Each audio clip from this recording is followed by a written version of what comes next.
அனைவருக்கும் அன்பு வணக்கம். நான் திருமேனி. இப்போது 2 நாளைக்கு முன்னாடி நம்ம ஐயா ஹெச் ராஜா அவர்கள் சீமானை பற்றி ஒரு கருத்து சொன்னார். தமிழ் கலாச்சாரத்தையும் பாரம்பரியத்தையும் பற்றி பேசுகிற நம்முடைய சீமானின் கொள்கை என்பது எனக்கு ஹிந்துத்துவாவை போலவே இருக்கிறது. அவர் நம்முடைய கொள்கைகளைத்தான் பேசி கொண்டிருக்கிறார் அப்படின்னு திரு ஹெச் ராஜா அவர்களே ஒற்றுக்கொண்டார். இதற்கு நம்முடைய சீமான் கிட்ட போய் கேட்டிங்கன்னா சீமான் என்ன சொல்லுவார்? அடடா, ஹெச் ராஜா எவ்வளவு பெரிய அறிவாளி தெரியுங்களா, அந்த அறிவாளி எது சொன்னாலும் சரியாத்தாங்க இருக்கும் அப்படின்னு சொல்லிட்டு நம்ம அண்ணன் சீமானும் சொல்லுவார். ஆனால் நல்லா கேட்டுக்கங்க, எங்கேயாச்சும் போய் ப்ரெஸ் நீங்கள் மைக்கை நீட்டி நீங்கள் ஒரு பாஜகவோட பி டீம் தானே அப்படின்னு சொல்லி கேட்டுட்டாங்கன்னு வச்சுக்கோங்க, யாரா சொன்னது நான் பி டீம்னு அப்படின்னு சொல்லி கத்துவாருங்க. அதுதான் நம்ம அண்ணன் சீமான் அவர்களுடைய ஸ்பெஷாலிட்டி. இன்னைக்கு ஒன்று பேசுவார், நாளைக்கு ஒன்று பேசுவார். இன்னைக்கு அம்பியாக இருப்பார், நாளைக்கு அந்நியனாக மாறுவார், நாளைக்கு ரெமோவாக மாறுவார்.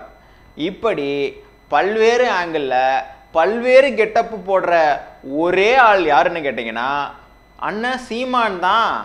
வேற யாரு? எனக்கும் பாஜகவிற்கும் எந்த சம்பந்தமும் இல்லைன்னு சொல்லுவார். ஆனால் ரஜினிகாந்தை போய் சந்திச்சுட்டு வந்ததுக்கு பிறகு சங்கி அப்படின்னு சொன்னால் சக நண்பன்னு சொல்லுவார். ஆனால் அதுக்கு முன்னாடி என்ன பேசியிருப்பாரு? சங்கின்னு சொன்னா செருப்பால் அடிப்பண்டா அப்படின்னு சொல்லி பேசியிருக்கிறாரு. அப்போது இப்படி 2 நாக்குடைய ஒரு நபராக திரு சீமானன் அவர்கள் எப்போதும் இருந்து கொண்டே தான் இருக்கிறார். இப்போ இதெல்லாம் எதுக்காக நான் சொல்ல வரேன் அப்படின்னு சொன்னால், நம்ம அண்ணன் ரொம்ப தைரியசாலி, அஞ்சா நெஞ்சன், எதையும் உறக்க பேசுவார், எப்படியா இருந்தாலும் ஓப்பனாக பேசிடுவார், ப்ரெஸ் மீட்டுக்கு அஞ்சவே மாட்டார் அப்படின்னு ஒரு சிலர்லாம் ஃபயர் விட்டுட்டு திரிகிறானுங்கள.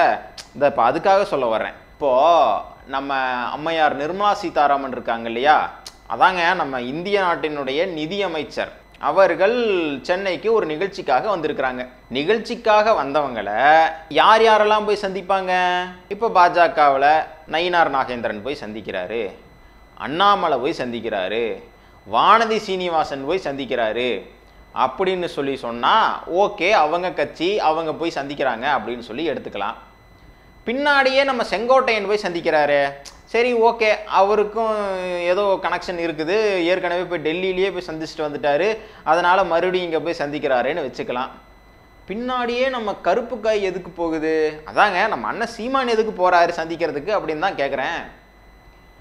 இதை போய் நம்ம அண்ணங்கிட்ட மைக்கை நீட்டி அண்ணே நிம்மி மாமிகிட்ட போய் என்னன்னே கேட்டீங்க அப்படின்னு சொல்லி கேட்டால், நான் சந்திச்சேன்னு சொல்ல போகிறேன், நான் சந்திக்கவே இல்லை அப்படின்னு சொல்கிறாரு. இப்போது இதே அண்ணன் சீமான்கிட்ட இன்னும் 2-3 நாள் கழித்து இந்த விஷயத்தை கேட்டோம்னு வச்சுக்கோங்க, ஆமாம் நான் சந்தித்தேன், அது 2 இப்போ அப்படின்னு சொல்லுவார். இதுதான் நம்ம அண்ணனுடைய கேமு. முன்னாடி கேட்டால் இல்லைன்னு சொல்லுவார், அப்புறம் கேட்டால் ஆமான்னு சொல்லுவார். ஏங்கண்ணா நான் உங்ககிட்ட ஒன்று கேட்குறேனுங்கண்ணா, இப்போ தமிழ்நாட்டு மக்களினுடைய பிரச்சனைக்காக அனைத்து கட்சி கூட்டமெல்லாம் போட்டாங்கன்னாங்கன்னா அதுக்கெல்லாம் நீங்கள் போகாமீங்கன்னா நேரடியாக நிம்மி மாமி மட்டும் பார்க்க போகிறீங்களேங்கண்ணா, அதுக்கு என்னங்கண்ணா அர்த்தங்கண்ணா அப்படின்னு கேட்போம். அப்போது இவருக்கு அங்கே என்ன தேவை இருந்தது? வேறெல்லாம் ஒரு தேவையும் கிடையாது. ஏதாவது பண வரவு தேவையாக தான் இருந்திருக்கும், இல்லைன்னா ஏதாவது பட்டுவாடா சமாச்சாரமாக இருக்கும். 2 விஷயத்தில் தவிர வேறு என்ன விஷயமா இருக்க போகுது? இது நம்ம பெரிய அண்ணன். இப்போது இதே கட்சியில் தன்னை தலைவராக நினச்சிட்டு இருக்கிற இன்னொரு தருதலை ஒன்று இருக்குது. யாரை சொல்கிறேன்னு தெரியலையா? அதாங்க சாட்டை துரைமுருகன் ஒரு சல்லிப்பையன் ஒருத்தர் இருக்கானே, அவனை தான் சொல்கிறேன். அந்த சல்லிப்பையன் என்ன பண்ணுச்சு அப்படின்னா, நேற்றுக்கு ஒரு வீடியோ போட்டிருக்கு. அதாவது மதுரையில் இருக்கக்கூடிய கலைஞர் நூற்றாண்டு நூலகத்தில் போய் பார்த்தா அங்கே யாரும் படிக்கிறதுக்காக வர்றதில்லையாம், லவ்வர்ஸாக எல்லாரும் லவ் பண்ணுறதுக்காக தான் வர்றாங்களாம். அதை அங்கே யாருமே கண்டுக்கிறது இல்லையா, அதை யாருமே பார்க்கறது இல்லையா. அதை யாருமே போய் பார்க்கறதில்ல, இவர் போய் பார்த்துட்டு வந்திருக்கிறாரு.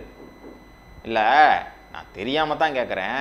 இன்றைக்கி மதுரையைச் சேர்ந்த நிறையா பிள்ளைகள் டிஎன்பிஎஸ்சி எக்ஸாமுக்கு படிக்கிறதுக்காகவோ இல்லை வேறு ஏதாவது அரசு துறை சார்ந்த வேலைகளுக்காக படிக்கிறதற்காகவோ அவர்களுக்கு படிப்பதற்கு மிக முக்கியமான ஒரு இடமாக இருப்பது கலைஞர் நூற்றாண்டு நூலகம்.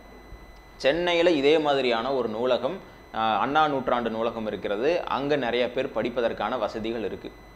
இன்றைக்கி கோவையில் அதே போல் ஒரு நூலகம் தயாராகி கொண்டிருக்கிறது. திருச்சியில் இருக்கக்கூடிய ஒரு நூலகத்திற்கு பெருந்தலைவர் காமராஜர் அவர்களுடைய பெயர் சூட்டப்பட்டிருக்கிறது. அதுவும் இன்னும் கூடிய விரைவில் திறக்கப் போகிறது. இதுவரைக்கும் தமிழ்நாட்டில் இருக்கக்கூடிய எந்த அரசியல் கட்சி தலைவர்களுமே பிள்ளைகள் படிப்பதை கேவலமாகவோ அசிங்கமாகவோ பேசினதில்லை. படிக்கிறத கூட இந்த பிரதேச நாயே அசிங்கமாக கேவலமாக வன்மமாக பேசுகிறான் அப்படின்னு சொன்னால் இவனுங்களெல்லாம் நம்ம எந்த இடத்துல கொண்டு போய் வச்சுக்கிறத சொல்லுங்கள் பார்ப்போம். அப்போ இவனுங்களுடைய நோக்கம் என்னவா இருக்குதுன்னு பாருங்களேன். இப்போது இந்த மாதிரியான ஒரு நூலகங்கள் இருக்குது, இந்த நூலகங்களில் போய் நமக்கு படிக்கிறதுக்கான ஒரு வாய்ப்பு கிடைக்குன்னு சொல்லிட்டு எத்தனை குழந்தைகள், ஏழை குழந்தைகள் எல்லாம் வந்து படிப்பாங்க. இப்போது இந்த மாதிரி விஷயமெல்லாம் போய் வெளி உலகத்தில் போய் பரவுச்சு அப்படின்னா அங்கே போனால் இந்த மாதிரி தான் இருக்கும் போல் அப்படின்னு சொல்லிட்டு அந்த இடத்துக்கு வரணும்னு யாருக்காவது தோணுமா? ஏன்னா இவனுக்கு யாரும் போக போகிறதில்ல, இவனுங்களை சுற்றி இருக்கிறவன் எவனும் போக போகிறதில்ல. ஆனால் ஒரு சாதாரண ஒரு மனிதனுக்கு என்ன மாதிரியான ஒரு மனநிலை இருக்கும்? அவன் பேருக்கு ஒரு தடவை போய் சுற்றி பார்த்துட்டு வர்றதுக்காக அந்த ஏரியா பக்கம் போவானா? போக மாட்டான்.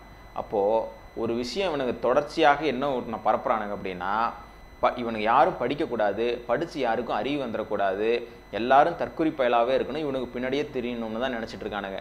அந்த எண்ணத்தோடு தான் சீமானும் அவனுக்கு பின்னாடி இருக்கிற கும்பலும் தொடர்ச்சியாக இந்த மாதிரி வேலையை செஞ்சுக்கிட்டே இருக்காங்க. தயவு செஞ்சு நம்முடைய பிள்ளைகள் இந்த தருதலை நாயகர் சொல்கிறதையெல்லாம் தயவு செஞ்சு கேட்டுக்காம, உங்களுக்கு தமிழ்நாடு அரசு மிகச் சிறப்பான ஏற்பாடுகளை இந்த நூற்றாண்டு நூலகங்களோ இல்லை வேறு அந்தந்த மாவட்டங்கள் இருக்கக்கூடிய நூலகங்கள் மூலமாகவோ உங்களுக்கு ஏற்படுத்தி தந்திருக்கிறார்கள். தயவு செஞ்சு போய் படிங்க. படித்தாதான் உங்களுடைய அறிவு வளரும். அறிவு வளர்ச்சி மட்டும்தான் உங்களை முன்னேற்ற பாதைக்கு அழைத்து செல்லும் என்பதை இந்த இடத்தில் தெரிவித்துக்கொண்டு, இது வரைக்கும் தீப்பரவட்டும் சேனலை சப்ஸ்கிரைப் பண்ணாதவங்க தீப்பரவட்டும் சேனலை சப்ஸ்கிரைப் பண்ணி உங்களுடைய ஆதரவுகளை தாருங்கள். மறக்காமல் கீழே இருக்கக்கூடிய அந்த பெல் பட்டன் ஐக்கானை ப்ரெஸ் பண்ணிடுங்க. நன்றி, வணக்கம்.